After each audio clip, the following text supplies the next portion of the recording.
please welcome back to the stage your host for tonight, Adam Hills. I'm aware that as Australians we do have the most annoying accent on the planet.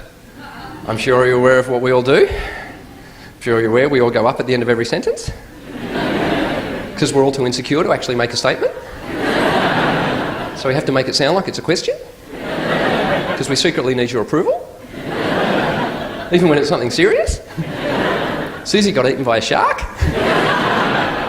I'm afraid there are going to be High Court judges in 30 years' time handing down verdicts just going, I find you guilty of murder. And you know what we do here in Australia? I didn't realise until we went overseas. We ask questions that don't need answering. How nice was the weather today?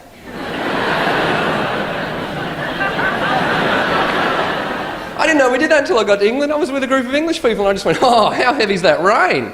They all just looked at me and went,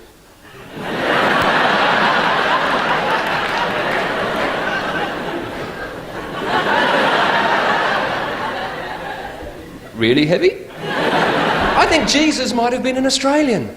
I think maybe Jesus was an Aussie and we've just been reading his scriptures with the wrong inflection. Maybe Jesus walked out to the Sermon on the Mount and just went, ah, how blessed are the meek.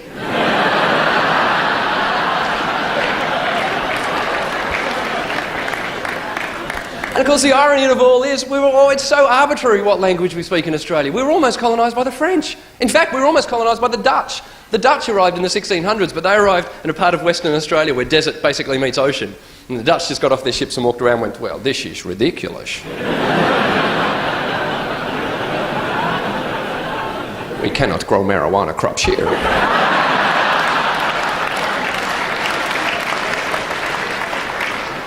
They sailed off. The French arrived 150 or so years later, but they arrived into Botany Bay, next to Sydney Harbour, but kind of like swampy marshland. The French looked around and went, well, I agree with the Dutch.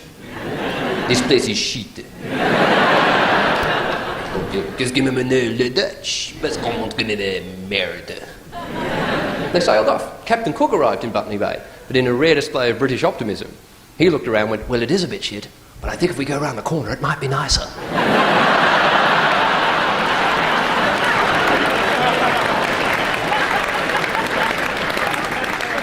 Although, to be fair, I have done my research, Captain Cook would not have sounded like that. Because Captain Cook actually came from Yorkshire. Which means the first words heard by English people upon sighting Australia would have been, this place is fucking shite. It's only going to get bigger and better. Would you please welcome to the stage the only Tripod!